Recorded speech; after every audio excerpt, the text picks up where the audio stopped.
What it do? Bedtime crew. Hey man, listen, today I'm here to give you guys my full card predictions for UFC Fight Night Vancouver taking place this weekend. Obviously, the biggest part of this card is the Big Three commentary that will be taking place on the MMA Guru's channel with me and Lucas and Guru. But this is a pretty good card. I'm pretty excited for this. I mean, we've got the WrestleMania level main event between Rainier Derrida and Brendan Allen, the Chrome for Chrome super fight. We've got Kevin Holland on the card, Mike Malott, Eamon Zahabi, Cheeto Vera, fucking Davey Grant. Oh my days, Davey Grant's on the bloody card. I can't bloody wait. We got fucking Manon Fiora versus Jasudavicius. I'm a hardcore. We got that women's fight on the card. And Bakoev's on the card. And the rest are nobodies. But hey, man, let's get into this. Starting off on the prelims. Here we go. I can't bloody wait for this card. Starting off, we've got Melissa Croden versus Tainara Lisboa.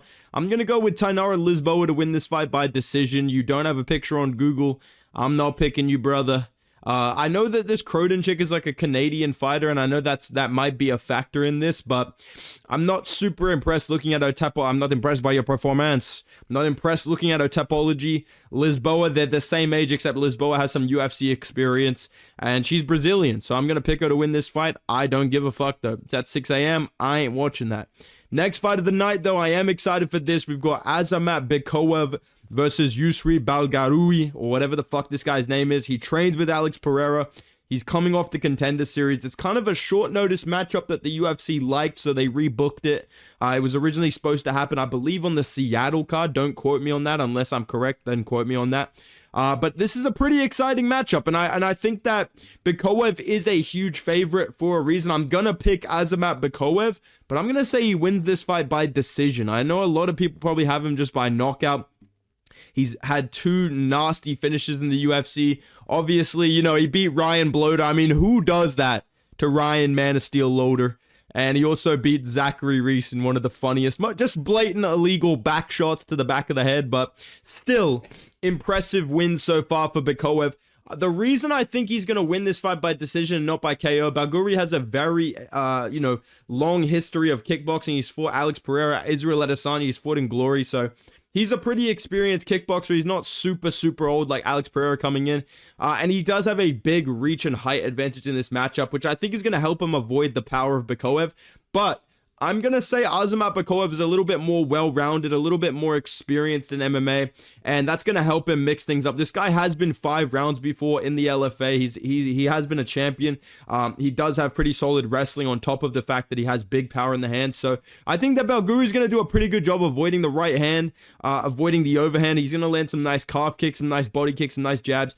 But I think Bikoev, when he does land, he's going to have a big power advantage, and he's going to do a little bit more damage with the overhand, with some nice body shots. And I also think he's going to mix in takedowns. And even if he doesn't get them, I think they're going to help him to win this fight by decision. So I'm going to say Bikoev's just a little bit more well-rounded, a little bit more powerful in the hands, a little bit more experienced going the distance. He's fought twice in the UFC already as well. So I think he's a little bit more prepared for this matchup. And I like this guy. I think he's a pretty exciting prospect. He's a little bit of a fucking tank. So I think that's going to be easy for him to get under the punches of Balguri and get takedowns. So I'm going to say Bikoev wins by decision. Next fight of the night, man, I've been fucking losing sleep over this one. We've been watching tape, hardcore, 30 minutes straight tape watching for this fight. We got Stephanie Luciano versus Ravina Oliverio. I'm going to pick Luciano. I'm going to pick Luciano to win this fight. Dude, I wrote down a whole thing about this. I think Luciano's younger, she's bigger, she's more experienced in the UFC. She's fought some pretty decent competition. Whereas Oliveira has fought a lot of debutants. Like, all of her wins basically are against people with no fights, no professional career to speak of whatsoever. And her UFC loss is to Tainara Lisboa, who's fighting on the card earlier, who's a fucking Luana Santos victim. So at least Luciano, I can look at the fight that she had against Sam Hughes and be like, well, listen, Sam Hughes is not that bad. Sam Hughes is a good wrestler. She trains with a good team. She's got some pretty close losses on her record, and she also has beat some pretty decent fighters. So I don't rate that too badly against Luciano. I think she's going to be able to win this fight by decision. I have no idea what these guys fight like, but I'm just going off their records and their resume. I'm going to pick Luciano. Next fight of the night, we've got Kyle Prepolic versus Drew Dober. Bro, this is a fucking hard... I feel like this is a round one knockout either way. I'm going to pick Kyle Prepolic to win this fight. I know he's like a massive underdog, but am I the only one that thinks Drew Dober is just absolutely washed out of his mind right now? I think... I like Drew Dober. You guys know I fuck with Drew Dober, but I just think his chin is absolutely cooked, bro. Like that fight against Manuel Torres, he didn't even know what happened. He literally got hit with the first big 1-2 of the fight and got finished straight away. He got flatlined by Matt Frevola. His last win is Ricky Glenn. Before that, it was Bobby Green, and he was getting pieced up. He's not super consistent in his past couple of fights. I believe he's like 1-4 in his last 5. Drew Dober, a lot of the time in his fights where he does win as well, I feel like he takes a lot of damage, and then you get tired from trying to finish him, and he finishes you, right? And I think in this fight, he's going to be on the pressure, but I don't think his chin is really there anymore, and I think he's slowed down a little bit from all the damage. So I just think based on what we saw from Prepolic against BSD on short notice, he was able to survive a very bad round 1, like a full-blown 10-8 round 1 on short notice. Second round, he's landing some good shots. He's rocking Benoit Saint-Denis. He's defending some decent takedowns. He threatened his own takedown at one point before he got finished. And I think on a full camp, he's going to be able to, you know, be prepared for what's going to be there against him. He's not going to deal with this crazy BSD blockhead fucking marauder pressure. And I think Dober's chin is cooked. I don't think Dober takes some of these shots that he was getting BSD with. And I think Prepolic is crafty. And it's not like Drew Dober's like this young guy on the rise and he has time to recover. Like, they're the same age, except Drew Dober has been through all these fucking wars. So I feel like Kyle Prepolic's going to get the upset here by knockout. I think he's going to be able to land a big left hand on the back foot, or, you know, something in close and just rock Drew Dober. I just don't trust Drew Dober's chin anymore. He wears a lot of damage, and he just hasn't looked good in his last couple of fights. I know this is a risky pick, but I just feel like Dober is very close to retirement. That's kind of the vibe that I get based on his last performance against Manuel Torres, but I would love to be wrong. I like Drew Dober. I'm a big fan of his stuff, but I think Kyle Prepolic wins that fight. Next fight of the night, we got fucking Danny Barlow versus Jordan Santos in the middleweight division. I was fence-sitting this one. I'm not going to hold you. I'm not going to fucking lie to you here, dude. I was considering picking Jordan Santos to pull off a crafty little win here. I'm going to say Danny Barlow does get this one done. I think Danny Barlow, listen, I don't think he's that good. I think that both of these guys are kind of fucking just marauders with no defense whatsoever. But I would say that the difference is Barlow's a little bit more athletic. He's a little bit more skillful, if that's possible, between these two. If you've watched tape on both of these guys, nothing's really jumping off the page like, wow, man, the way that Barlow throws that jab. Wow, man, the way that Santos throws that fucking fluke overhand, you know what I mean? Like, I think that both of these guys are marauders. Santos is probably going to be a little bit more aggressive and probably over-aggressive. And I feel like this is going to go like a lot of Danny Barlow's wins where he gets rocked or something early on. Like, I can just see Jordan Santos rocking him early on and, you know, putting him up against the fence and trying to get a finish, but just overextending and being overly aggressive because he's kind of a NPC blob middleweight. He's not necessarily this big puncher. He can land good shots. He was landing decently well against Ozzy Diaz early on. Just such a low-level fight. I feel like Barlow has just a little bit more potential. He's younger. He's a little bit like more athletic and just explosive, and I think that's going to help him land a little bit cleaner, bigger shots. So I'll say that Santos rocks him early on, gets overexcited, starts trying to follow up too quickly, and just runs into a big straight left, goes out. I think that Danny Barlow, he's not that good. Like, his defense is not that good, but he's a little bit more explosive.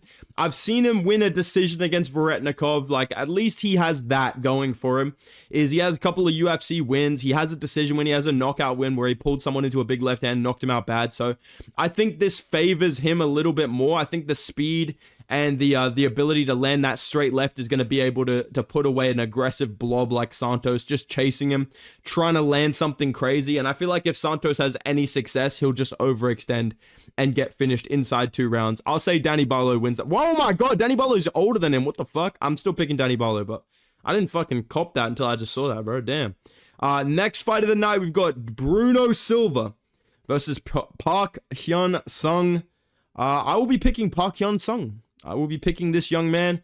I think that Bruno Silva's washed, dude. Like, I like Bruno Silva. Like, I was happy to listen. And my favorite moments of Bruno Silva, you might ask, of course, when he lost and padded the fucking resume of my boy Joshua Van, flyweight JDM, who will be winning the fucking belt. And just know, every time you guys comment on that video that I made, oh, this guy's delusional, this guy doesn't even believe it, just know, I'm going to remember all of that in the reaction vid. Just remember, if you're in Australia, remember at 4:07 p.m. when the Van vs Pantoja pay-per-view card is over, and I get on that video and I go, what it do? Bedtime crew. Hey, man, listen, I'm happy as fuck.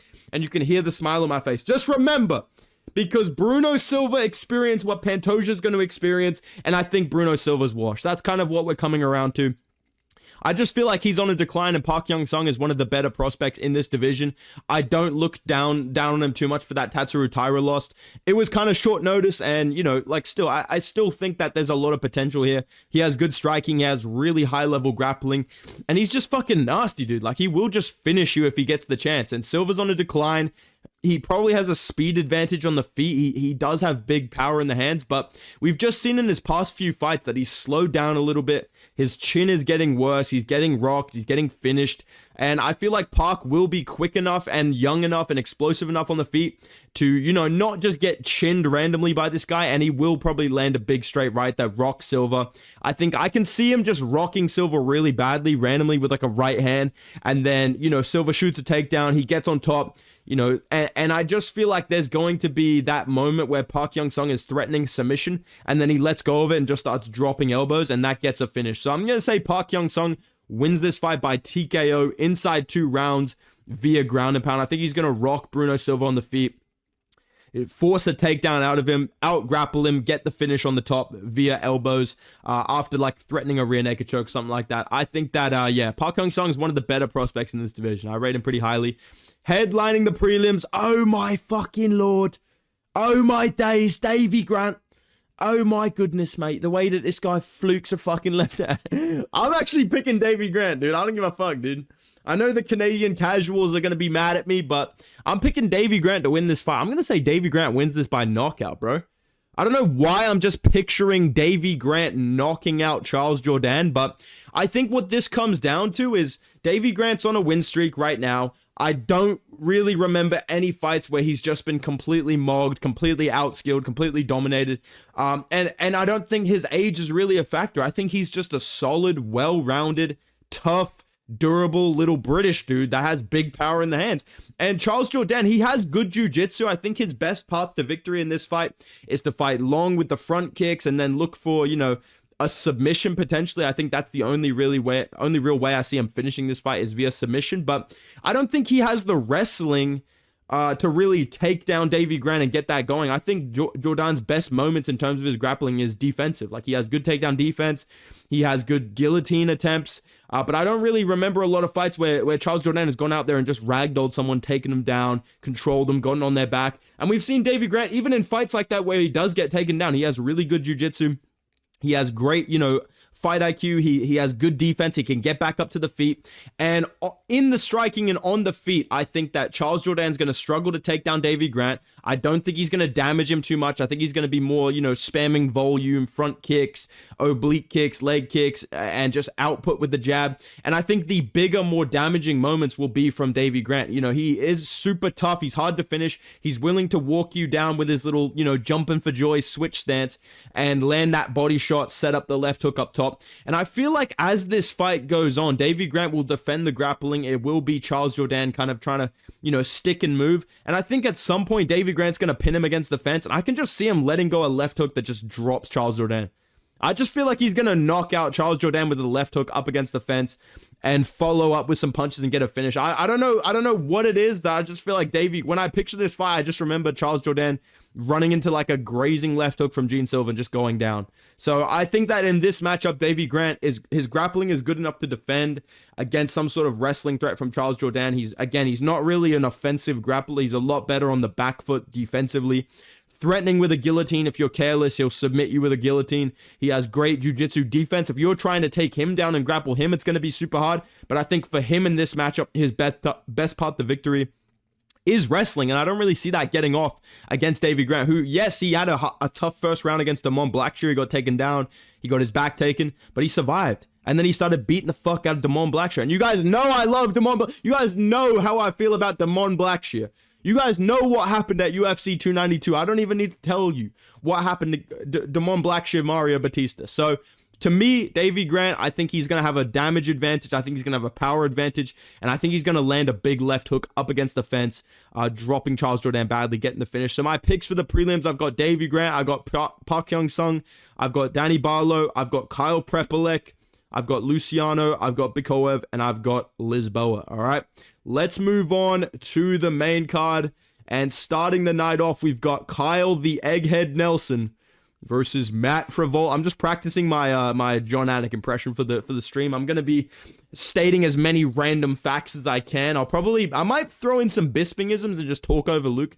All right, buddy. Anyways, buddy. Oh, it was clearly a fucking legal shot, buddy. I might just do that. But regardless, let's talk about this main card. Starting off with Kyle Nelson moving up to 155 versus Matt Frevola. I think Kyle Nelson wins this fight, man. I think that Kyle Nelson's going to win this by TKO. I think he is at a little bit of a size disadvantage. He's kind of a tall and lanky kind of featherweight, whereas Matt Frevola is a little bit more short and stocky. But I just feel like Frevola's chin is also fucked. Like, his chin is deteriorated to the point that it's now kind of used against him. I just remember so many fights where this guy has been fucking flatlined or just dropped badly. And he's like comically aggressive and goofy on the feet. Like, he's like Merab if he had no chin, basically. That is Matt Frevola. He's basically Merab with no chin. That's the only way to describe him. And I don't know if you guys understand what that means, but I don't rate that type of approach. And I think that Nelson, I don't rate him that highly, but I do think he's a pretty big 45er. I don't think he's going to get completely size-mogged in this fight. He does have good striking. He's got decent hands. He's got decent power on the feet. We've seen him get some TKOs, even some early stoppages, and I think that might be a factor here in Canada.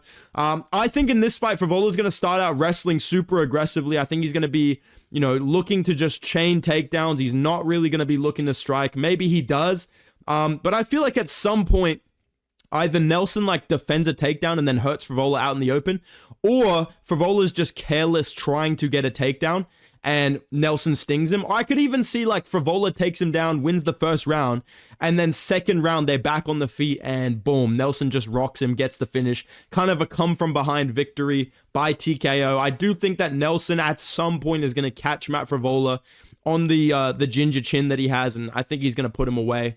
I think Matt Frevola is going to come out super aggressive, looking to wrestle. I just think he's going to get countered badly at some point. But yeah, it should be a good fight. I think that'll be a finish. Next fight of the night, we've got Cody Gibson versus Arichi Lang.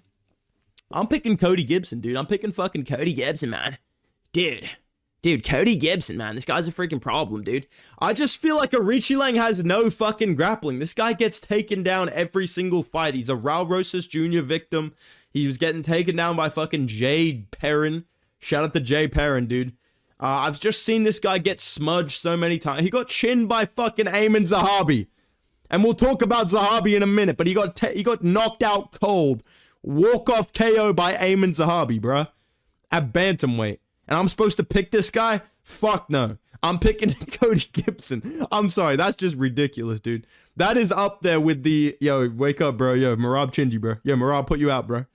I don't know who would be the worst one to wake up from, but Ayman Zahabi's pretty fucking bad to wake up and be like, yo, bro, Zahabi put you out, bro. I'm just saying, dude. I think that Gibson is going to pressure him on the feet. He was doing well against Damon Blackshear. Again, you know the fucking drill. You know what Damon Blackshear did. Gibson was landing some fucking good shots. He was pressuring him with the hands. He got takedowns. And I think in this fight, he's going to do the exact same thing a lot more effectively against someone that has no takedown defense. Not necessarily this super crisp striker either.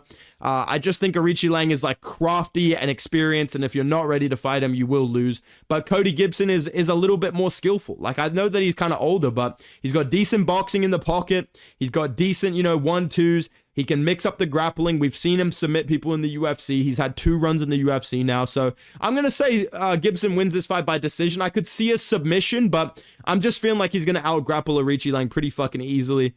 And low-key start to box him up on the feet because of the takedown threat and vice versa. So I'll say Cody Gibson wins that fight by decision. Next fight of the night, we've got Manon Fiora versus Jasudavicius. Jasmine Jasudavicius, that's her name. Dude. I'm going to pick Manon Fiora by decision. I actually rate Fiora decently high.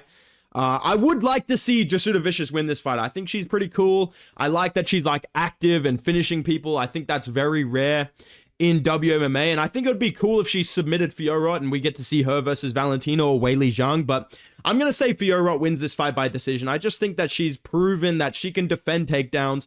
She can strike decently well. She's kind of like the Cyril Gane of this division. I think she beats basically everybody unless they're the champion. Like, I don't think she beats Weili. I don't think she beats Valentina, but her exposing Erin Blanchfield as just like, again, I just remember thinking it looked like a chick trying to get back in the club, bro. Like, she had Erin Blanchfield swinging like she was in a fucking dream and defended all of her takedowns. She mogged Rose Namajunas before she got washed. I think that Fiora has proven that she is basically the gatekeeper to the title. And this should be a pretty good fight. I think Fiora has good takedown defense. She can get takedowns of her own. She was doing that against Valentina. She's not a scrub on the feet. She has pretty good kickboxing, good power on the feet. And we've seen her deal with the grappling of people like Blanchfield as well. And that kind of reminds me of Jasudavicius. We saw Blanchfield also destroy and submit Jessica Andrade, and people were hyping her up as this future champion. And I think against Jasudavicius, it'll be kind of similar, except I think Jasudavicius is going to be a little bit more down to strike on the feet. I think she's going to get the takedowns defended. Fiora maybe tries to get her own takedowns. Jasudavicius reverses position. It's close, but then on the feet, I think Jasudavicius tries to get a little bit scrappy. Maybe wins the third round, but I just think that Fiora overall is more well-rounded. She does have that championship experience. I think she's going to be a little bit too physical as well compared to some other people that Jasudavicius has fought. So I'm going to say Fiora wins this by 29-28 decision. That's a good fight, though. I actually like that fight. Next fight of the night. Fucking Stalin versus Hitler. Bro, this is one of the... Oh, my God. Watching these two... Fucking, bro. The fact that one of these two fucking jobbers gets to win and move up in this bantamweight division. I'm hoping that there's a fucking double KO in this fight. I know you guys always comment it, but I genuinely hope JDM jumps the cage and sleeps both these guys. And then just gets them, yeah, you know, like, obviously, nobody really wants to see these guys fight for the belt, you know, so had to get in and, you know, knock him out. But, yeah, I'm looking forward to the fight with Islam, you know. I think I can go in there and damage him. I'm going to pick Cheeto Vera. I know I've never said that phrase on this entire fucking channel's history. I genuinely think you can go back in the entire history that I've made videos on this channel, and I don't think you will ever find me saying the sentence, I think Cheeto Vera is going to win this fight.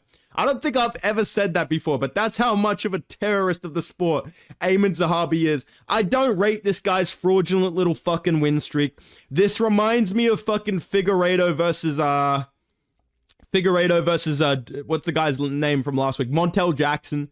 I think that this is where the rubber meets the road for the Ayman Zahabi title run. I'm not going to be gaslit by the Jose Aldo fight. He barely fucking won that fight.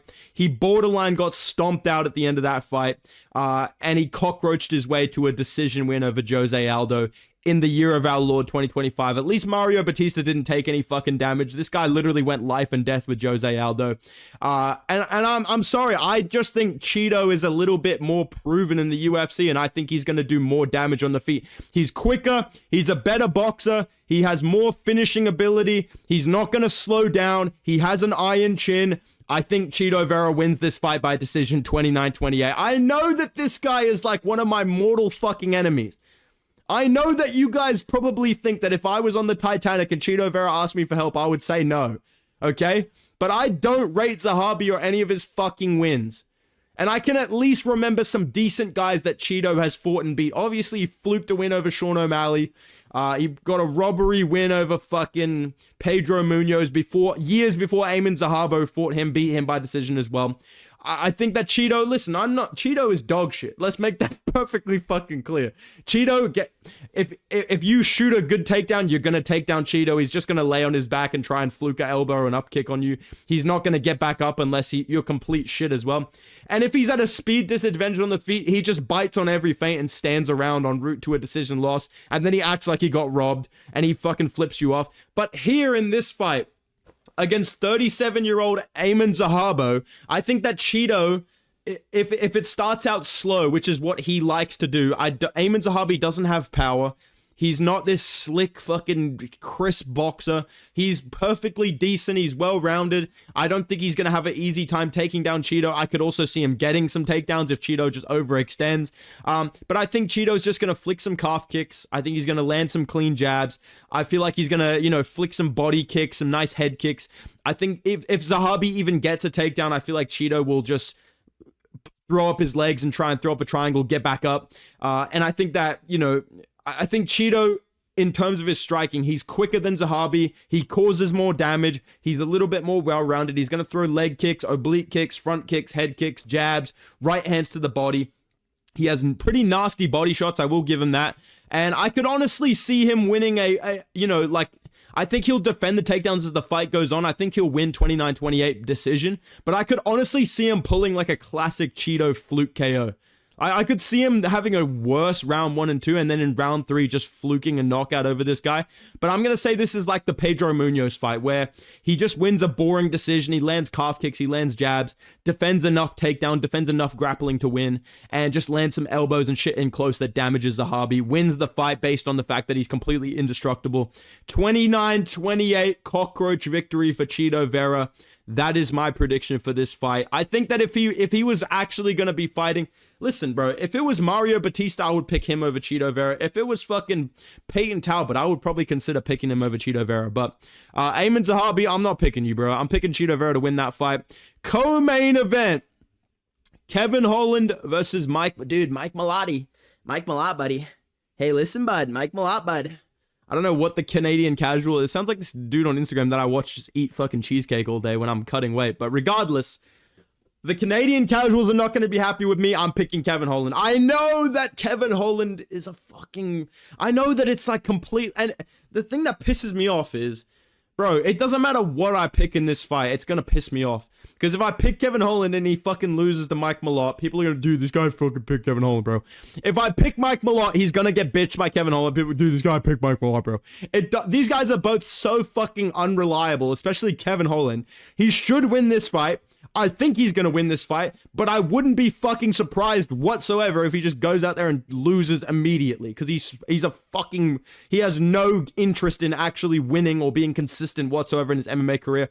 I think he wins this fight, though, because when it comes down to the striking and the striking, the grappling, the wrestling, Malott technically is better. As a striker, he's a lot more technically sound on the feet. You know, I think he's going to use good kicks. I think he's going to be quicker. I think he's going to be a little bit more straight to the point. But I don't think he has the size or the physicality to beat Kevin Holland. I think when you look at the guys beating Kevin Holland, Rainier Dorito, Roman Dolidze, right? Who else? D-Rod, right? These guys beating Kevin Holland, they are fucking ginormous. They can take him down and hold him down. If they hit him on the chin, it will fucking hurt. Right? Whereas Mike Malott, this guy's best knockout wins are Charles Radke and Mickey Gall. I just don't rate that highly. I think that he'll start to fatigue from scrambling and from having these crazy, awkward fighting moments with fucking Kevin Holland where, you know, you don't get to just pitter-patter Kevin Holland and win a decision. You actually have to fight him. And if you don't have the physicality to hurt him and bully him and take him down, he will eventually start to do well in the jiu-jitsu, on the feet, and I think eventually Mike Malott is going to get cracked on the chin, and I think he's going to end up shooting, and I think he's going to get submitted, because Kevin Holland is really good at beating up and submitting chinny, smaller welterweights. Mike Malott got finished by Neil Magny. He fought at featherweight at some point in his career. I think Kevin Holland's going to have a physicality advantage, strength advantage, power advantage, obviously the reach advantage as well, but he has no idea how to defend punches, so it's not that big of a deal, but I think it will help him a little bit to fluke a knockdown and get a finish. I think Mike Malott's going to start out well. I think he's going to be pretty low output, but he's going to be chopping calf kicks. I think he's going to be, you know, looking to mix in takedowns or clinch up Kevin Holland and just hold him against the fence. But I think Holland, like I said, I think he kind of wins these matchups where he gets to create big exchanges and scrappy moments, and he has the power advantage. and they don't want to scrap with him. Or he has a strength advantage and they don't want to, you know, they can't stop him from threatening submissions or tying them up on the ground. I think that starts to fatigue someone like Mike Malott based on what we've seen in the past. So I think that as this fight goes on, Kevin Holland's going to damage Mike Malott a little bit, touch him up a little bit, hurt him on the feet. In the grappling, I could see Mike Malott doing well enough to control him, but I feel like Kevin Holland's going to be throwing up omoplatas, elbows off his back, looking for triangles, leg locks, all that type of shit. And I think in those type of fights, even as soon as Neil Magny started to get active against Mike Malott, you see him having to make really decisive actions like, okay, I'm going to turn and try and get on the back. Okay, I'm going to take him down. I'm going to get on top. He starts to slow down. He starts to make mistakes and he starts to get, you know, wilt a little bit under the pace. And I think that is going to affect him in this fight, especially in the striking, if he starts to get put on the end of the kicks and the range of Kevin Holland. If Kevin Holland starts flicking out front kicks, leg kicks, jab, right hand at the end, which are extremely powerful at 170. We've seen him drop or rock basically everyone at 170 that he's fought. I think that at some point that's going to happen. I think Mike Malott starts out patient. Holland's calm. He's landing front kicks. He's landing leg kicks. He looks kind of sharp. You know, Mike Malott lands some big 1-2s to try and get some respect, looks for a head kick.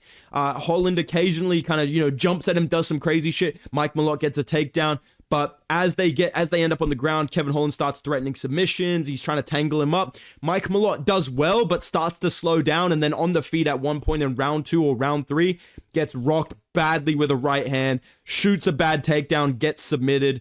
Whether it's a guillotine or a DAS or an anaconda, something off that front headlock system, that's Kevin Holland's fucking bread and butter. I think he's going to win this fight by submission in round 2 or 3.